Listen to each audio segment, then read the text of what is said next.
হয়ে যাবে, সব যখন শেষ হয়ে যাবে, তখন আল্লাহ পাক সর্বপ্রথম উঠাবেন, যাকে জিন্দা করবেন তিনি আপনার আমার নবী বিশ্বনবী মুহাম্মদ রাসূলুল্লাহ সাল্লাল্লাহু আলাইহি ওয়াসাল্লাম। সর্বপ্রথম আল্লাহ পাক তাকে জিন্দা করবেন। সমস্ত পয়গম্বররা জিন্দা হবে, সবাই জিন্দা হবে।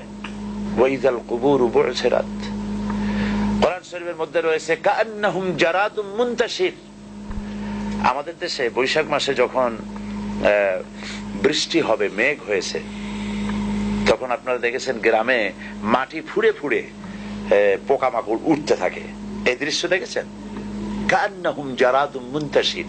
ঠিক এইভাবে করে যেভাবে মাটি ফুঁড়ে এগুলি উঠতে থাকে, মাটির ভিতরে যত রূহ ছিল, মাটির ভিতরে যত প্রাণ ছিল, যত মানুষ ছিল, জীব যা কিছু ছিল, সবকিছু মাটি উদ্গীরণ করে দেবে, ভেতরে আর কিছু থাকবে না, সব বেরিয়ে আসবে।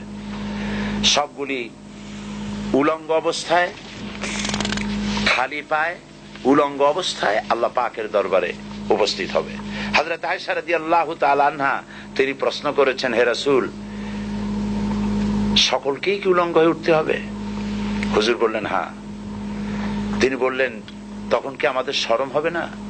হুজুর বললেন, শরমের চিন্তাও হবে না, কারণ মানুষ সব উপরের দিকে তাকিয়ে থাকবে, কেউ নিচে তাকাবার কোনো সময় হবে না।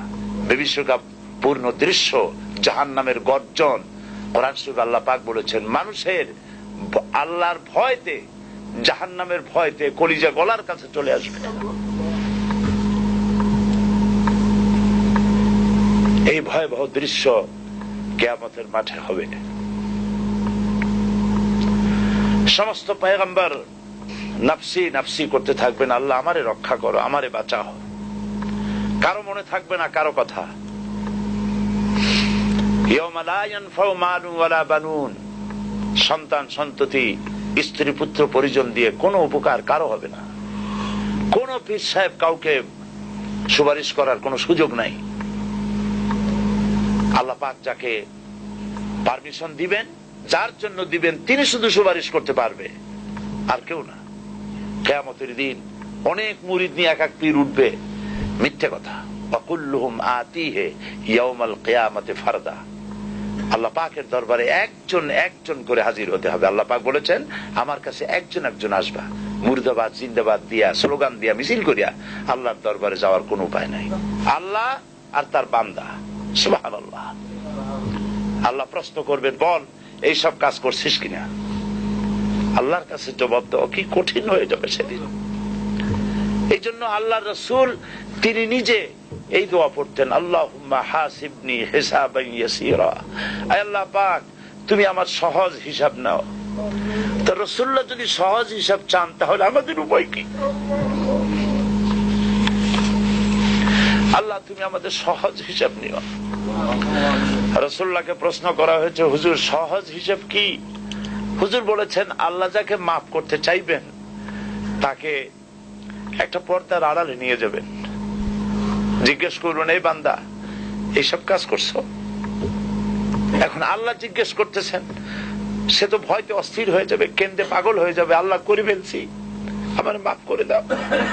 আল্লাহ পাক তার জবানে সমস্ত পাপের কথা শুনে সে যখন অনুতপ্ত হয়ে কাঁদতে থাকবে, আল্লাহ বলবেন, যা মাফ করে দিলাম, জান্নাতে চলে যা। এইটা হচ্ছে হিসাব ইয়াসির। আল্লাহুম্মা হাসিবনি হিসাবান ইয়াসীরা। কাবা শরীফ মানুষ যখন তাওয়াফ করে, এই তাওয়াফের ষষ্ঠ তাওয়াফে একটা দোয়া আছে। এই দোয়া আমি যখনই পড়ি আমি চোখের পানি রাখতে পারি না। ষষ্ঠ শওতে, ষষ্ঠ চক্কর একটি দোয়া আছে। দোয়াটা হচ্ছে, আল্লাহুম্মা ইন্না আলাইয়া হুকুকান কাসীরান ফীমা বাইনি ওয়া বাইনাক। আয় আমার রব, তোমার সাথে আর আমার সাথে অনেক দেনা পাওনা আছে, আর তোমার বান্দাদের সাথেও আমার অনেক দেনা পাওনা আছে। তা আমি তোমার বান্দাদের কাছে যে বিষয় ঋণী আছি, সেই ঋণ পরিশোধের জন্য তুমি আমাকে যোগ্যতা দাও, পরিশোধের তৌফিক দাও। আর আমার কাছে তোমার দেনা আছে, তো আমার কাছে তোমার যে দেনা আছে, সব দেনা তুমি শোধ করে দিয়েছো। আমার চোখ দিয়েছো, মুখ দিয়েছো, কান দিয়েছো, স্বাস্থ্য দিয়েছো, বউ দিয়েছো, বাচ্চা দিয়েছো, টাকা দিয়েছো, আমার কাছে সৃষ্টি করে তোমার যা দেনা ছিল তুমি সব তো শোধ করে দিয়েছো, কিন্তু তোমার দেনা তো আমি কিছুই শোধ করতে পারি। তোমার দেনা আমার শোধ করার একটা পথ আছে মাবুদ, সেই পথটা হলো তুমি আমার মাফ করে দাও।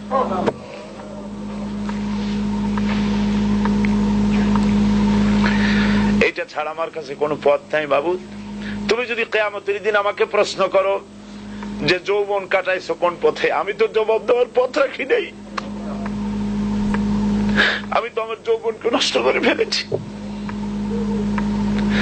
তুমি যদি প্রশ্ন করো টাকা পয়সা কামাই করেছো কোন পথে, আমি তার জবাব দেওয়ার পথ রাখি নাই। যদি প্রশ্ন করো কোন পথে খরচ করেছো, আমি সেটারও পথ রাখি নাই, নষ্ট করে ফেলেছি।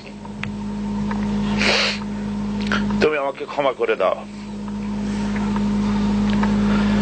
সেই জন্য আল্লাহর কাছে দোয়া করতে হবে, রব্বানা আতিনা ফিদ দুনিয়া হাসানাতা ওয়া ফিল আখিরাতি হাসানা ওয়া কিনা আযাবান নার ওয়া আদখিলনাল জান্নাতা মাআল আবরার ওয়া আদখিলনাল জান্নাতা বিগাইরি হিসাব। আল্লাহ, তোমার নেককার বান্দাদের সাথে